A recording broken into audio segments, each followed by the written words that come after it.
boyfriend? Just kidding. Deep Fear is a victim of circumstance. It was released at the end of a failing console's lifespan by a company that frankly had already refocused its attention on the Dreamcast by the time the game was released. It also failed to break free from the shadows of the series it takes clear inspiration from, Resident Evil. The cards were unfortunately stacked against this game, and that's too bad. If you crack through the RE-esque surface, you'll find a game with its own identity. You might even find that in some ways it even surpasses Resident Evil, if only just a little. Deep Fear's story is one of its greatest assets. It's complex, but admittedly, derivative of a lot of science fiction movies of the time. You play as John Mayer, a former Navy SEAL and current member of the civilian rescue organization ERS. John was recently assigned to a post on the Big Table, an underwater government research base that, due to budget problems, also rents space to civilian companies. Shortly after his arrival, however, things start to go awry. A submarine called the Sea Fox was dispatched to the Big Table to investigate a space capsule that crashed into the ocean. While refueling, communication is lost, and the Sea Fox crashes into the Navy area of the complex. John is sent to investigate and finds dangerous monsters infesting the Navy area that threaten the lives of everyone on the base. Your mission is to find an important researcher, Dr. Gina Weisberg, find out what's going on, and ultimately escape. The gameplay, as you can see from the footage, is survival horror at its most pure. Tank controls are on full display here, and the game uses the confined quarters of the underwater base to create suspense and tension. Like most of its contemporaries at the time, the backgrounds are pre-rendered with fixed camera angles. This undoubtedly leads to blind firing at enemies you cannot see, though it should be noted that an auto lock-on feature is present here and highly recommended. But this game does have its own identity and innovations. The most obvious of these is the oxygen gauge.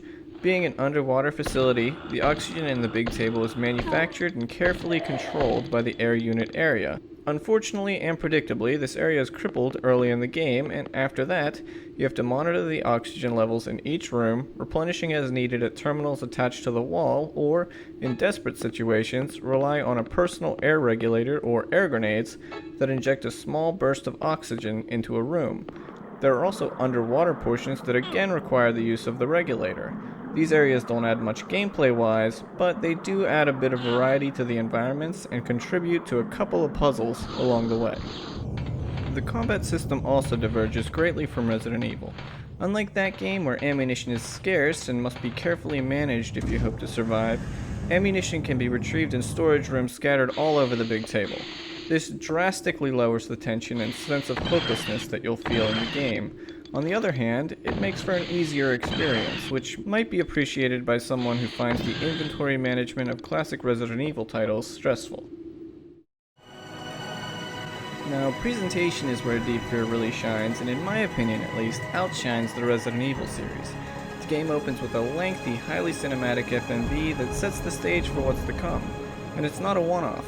High-quality cutscenes are interwoven throughout the entirety of this approximately 7 to 8 hour game. I think I first played this game around the year 2006, and even then I was surprised by the high production value on display. Had I played it in 1998, I would have been blown away. This is a late Sega Saturn release, and it shows. The FMVs are crisp and clear, and they lack the compression nastiness that was so common on the Saturn.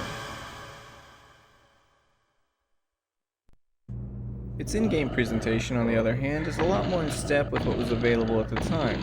The character models are good and what you'd expect in the 32-bit era. The monster designs are creepy, but definitely not on the same level as Resident Evil. Perhaps it's the human-like appearance of the Resident Evil zombies, but Deep Fear's monsters never filled me with the kind of dread that I experienced walking through the halls of the Spencer Mansion. Much like Resident Evil, this game is almost fully voiced, and again, much like Resident Evil, the voice acting ranges from bad to, oh my god, what were they thinking?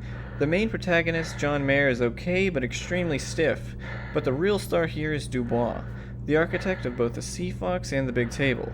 He delivers his lines in a way that, well, I think you should just listen for yourself. Mayor, we've got a serious situation. What's the problem? A while ago, the Sea Fox, which was just getting ready to depart, crashed into the Navy area. Crashed? What happened? We don't know yet. I asked Dubois, the designer, to come too. Oh, there's no problem with my Sea Fox system. No accident should have occurred. Ooh! The English voice acting was produced for the Japanese version of the game and was reused for the Western release, so perhaps that explains the performances. Some people like to claim it adds to the B-movie feel of the game, which might be true, but I still wish the same high standards were applied to the voice acting as were to the visuals. I also must mention the soundtrack. Composed by Kenji Kawai, the soundtrack consists of both booming scores and rooms devoid of sound apart from the hiss coming from a vent. While there's nothing that's quite as iconic as the Resident Evil save room music, the audio does a fantastic job of conveying the desolation of a facility buried deep within the ocean.